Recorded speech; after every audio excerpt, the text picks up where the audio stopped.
বাংলাদেশ 2 রূপকল্পের জন্য আমরা কাজ করছি, কথা বলছি।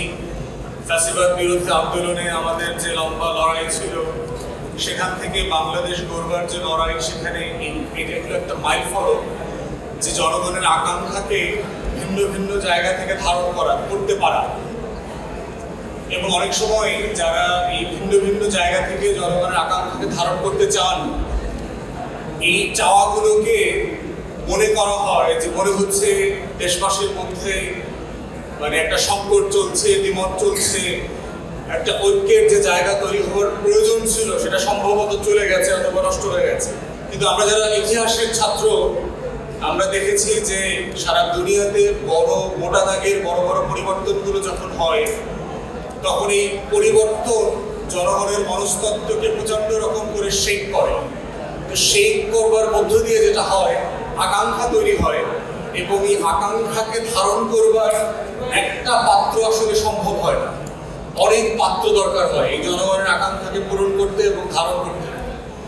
তো সেই জায়গাতে আমরা 71 সালে দেখেছি যে বাংলাদেশের মুক্তিযুদ্ধের লড়াই দেখেন, যাদের নেতৃত্বে লড়াই হয়েছে, যেই ডায়নামিক সেকশনটা ছিল তখন বেঙ্গল নিউ ক্লাসের অধীনে, যারা 60-এর দশক থেকে মুক্তিযুদ্ধের প্রস্তুতি নিচ্ছিল, একসাথে লেখাপড়া করেছে, অস্ত্রের ট্রেনিং নিয়েছে ভিতরে এবং বাহির থেকে, তারাও কিন্তু তাদের দল থেকে আলাদা হয়ে গেছে। ছাত্রলীগের সম্মেলন থেকে বের হয়ে গিয়ে যে জাসদ তৈরি হয়েছে এই কারণে যে মুক্তিযুদ্ধ একটা নতুন আকাঙ্ক্ষাকে তৈরি করেছিল, এবং এই আকাঙ্ক্ষাকে নেতৃত্ব যারা দিয়েছেন, সেই নেতৃত্বের জায়গা থেকে তারা সেই আকাঙ্ক্ষাকে ধারণ করতে পারছিলেন।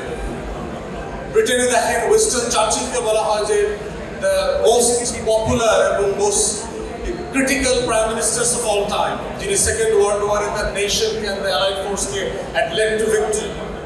সেই উইনস্টন চার্চিল যুদ্ধ শেষ হওয়ার পরে নির্বাচনে উনি হেরে গেছেন এবং লেবার পার্টি ক্ষমতায় এসেছে। বাস্তবতা যেটা হচ্ছে, যুদ্ধে নেতৃত্ব দেওয়ার জন্য যে ধরনের নেতা বাছাই করা দরকার ছিল, ব্রিটিশরা সেই ধরনের নেতা বাছাই করেছে। কিন্তু equally post war reconstruction of the কান্ট্রির জন্য যে লিডার দরকার, যে লিডারশিপ দরকার, সেই লিডারশিপের জন্য Churchill was not prepared to deliver. Labour party তখন ওয়েলফেয়ার স্টেটের আইডিয়া নিয়ে আসছেন, নতুন রাষ্ট্র কাঠামো প্রস্তাব করেছেন, এবং এর মধ্য দিয়েই নতুন রাষ্ট্রকে কিভাবে পরবর্তী শতাব্দীতে নেতৃত্বে নিয়ে যাওয়া যায় সেখানে তারা নেতৃত্ব দিয়েছে।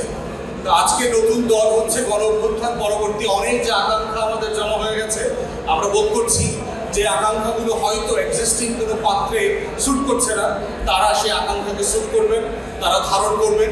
বাট আমাদের মুদ্রা কথা, আমাদের যে মিলের জায়গাটা, সেইটা আমরা সবাই ফ্যাসিবাদ বিরোধী আন্দোলনের জায়গা থেকে যারা লড়াই করেছি, আমাদের স্বাধীনতার প্রশ্ন, সার্বভৌমত্বের প্রশ্ন, জাতীয় স্বার্থের প্রশ্ন, আত্মমর্যাদার প্রশ্ন, বিদেশ নীতি এবং প্রতিরক্ষা নীতির প্রশ্ন, এই যে কমন জাতীয় স্বার্থের জায়গা আছে, যেই প্ল্যাটফর্ম থেকে আমরা কাজ করি না কেন, কথা বলি না কেন, সেই জায়গাতে আমাদের কমন ঐক্যের জায়গা থাকতে হবে। রাষ্ট্রকে রাষ্ট্র আকারে বাঁচিয়ে থাকার জন্য শত্রু এবং ছাত্র সাপেক্ষে আমার রিপাবলিককে তৈরি করবার যে লড়াই, সেখানে এই মিলের জায়গা রেখে রাজনীতির যে সহনশীলতার প্রতিদ্বন্দ্বিতা, যেই একটা টলারেন্ট কম্পিটিশন দরকার উইদিন দ্য ডেমোক্রেটিক প্রসেস, সেটা চলবে। সেই আহ্বান রাখছি, আমি আকাঙ্ক্ষা ব্যক্ত করছি, আমরা একসাথে লড়াই করব সবাই মিলে নতুন বাংলাদেশ গড়বার জন্য। নতুন নেতৃবৃন্দ এবং নতুন দলকে আবারও শুভকামনা জানাচ্ছি এবি পার্টির পক্ষ থেকে। সবাই ভালো থাকবেন। আসসালামু আলাইকুম।